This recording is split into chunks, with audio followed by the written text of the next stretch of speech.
Aston, Yeah, mate. that campaign is up and running. Yes. Just had the press conference. How was it up there? Fantastic. Enjoyed myself. Again, as I said up there, loving life. I mean, absolutely loving life. I loving being back on big stages, big shows, you know what I mean, being a part of it. And for where I was when we just came back into the game, boxing on small hall shows, really small hall shows, you know what I mean? And to be boxing again on the Hydro, you know what I mean? I boxed on the last Hydro show, then the Bray Head, and again back to the Hydro, co-main event.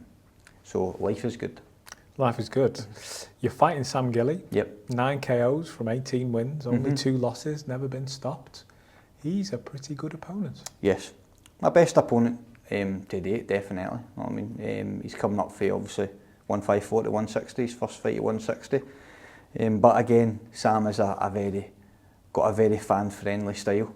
And I think a lot of people are talking about this fight because it could be an all-out war, could be fight of the night, could be fight of the year contender, all that sort of stuff people are saying. But I just believe that's up to me. You know what I mean? I believe I'm better in every department. I believe I punch harder, I'll be physically bigger and stronger. And I believe ultimately boxing is on a different level. But again, I need to show that on the 17th of April, which I fully believe I'll do. But again, full respect to Sam, you know what I mean? I like Sam. Good, durable fighter, comes to win, comes with everything, as he said. He doesn't back down, he comes and gives it everything. But I'll expose that on the 17th of April. When you have a fight like this one, where you're saying, I know it could be fight of the year, I know that this, it could be up there. That's all great in the build-up to it, and speaking about it now is great. But when it comes to fight night and you are just about to walk down the ramp, knowing that it's going to be, or it could be, that kind of fight, what goes through your mind? How do you zone in for that?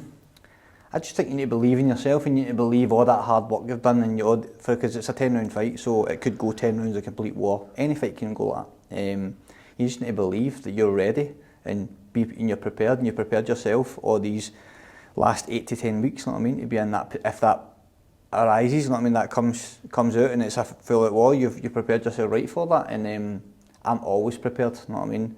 But again, if an opportunity presents itself, I take the opportunity, and I've shown that in my last 3-4 fights. If an opportunity presents itself, I can put people to sleep. I'm not in there to get paid for overtime, you know what I mean? Sam said it in the press conference, he likes to earn his money and go out all out war. No, that's all good. We can all do that. All fighters, I believe, proper fighters can do that, you know what I mean? But if the opportunity presents itself to put somebody to sleep, that's what you're doing, you know what I mean? And I seem to be getting quite good at that. So again, I'll be ready for a 10-round war if that's what it is, or a 10-round boxing masterclass, or a knockout. He lost to Ishmael Davis last time out.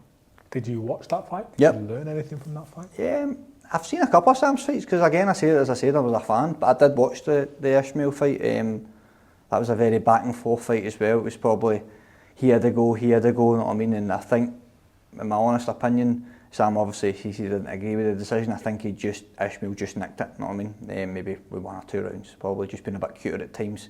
But again, that was a complete 12-round back and forth, you know what I mean? There was nobody taking a step back. But that can be the downfall when you're going up a weight and maybe you're running against somebody who can punch, and I believe I can punch, you know what I mean? You don't want to just be walking into shots or just walking forward and throwing punches and think that's going to win you a fight.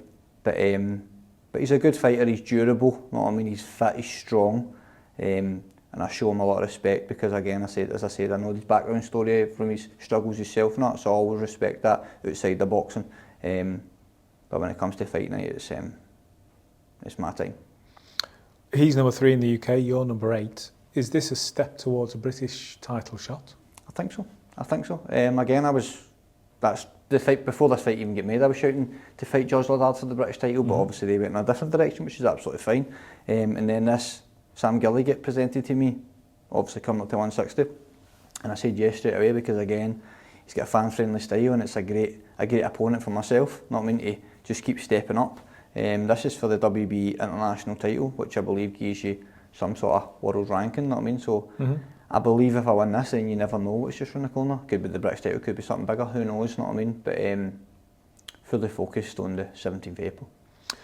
There's really good momentum behind you at the moment. What does a And I don't want to do disrespect or discredit to this fight, but what does a big fight look to you? Is this a big fight? How big can it go? Aye. Oh, that's a good question. I like the questions. No, this is a big fight. These nights in the Hydro are massive. You're a co-main event, you know what I mean? On the Faneuil, there's going to be thousands of people in there, just the same as Braehead was and the same as the first Hydro show, you know what I mean? These are big fights and big nights, but again, as you said, a big fight is again for a big title for me, for like a British title or even something even bigger, you know what I mean? I want to experience that and feel that. I know what these titles are and I know what they mean. I want to experience that and feel that, and I believe I've got the ability to do that. So this is another fight and another step towards that, you know what I mean? But again, I never overlook anybody, you know what I mean? I'm too old and I'm too wise for that. I've been in this game too long for that. So my full focus is on Sam Gilly on the 17th of April. If, like I will do in a few minutes, I had Sam Gilly sitting there and not Aston Brown, and I said to him, how do you beat Aston Brown? What do you think he'd say? What do I think he would say, how he beats me? Yeah. I don't know how he beats me. I don't know. I can't see a way he beats me. You know what I mean? I can say how I beat him, and that's just being Aston Brown, being the best version of Aston Brown beats the best version of Sam Gilly, hands down. I fully believe that. You can't beat Aston Brown. It's a great fight. Could be fight of the year. Aston, all the best of luck. Thank you very much. Appreciate it. Thank you. Thanks, man. Thank you, mate.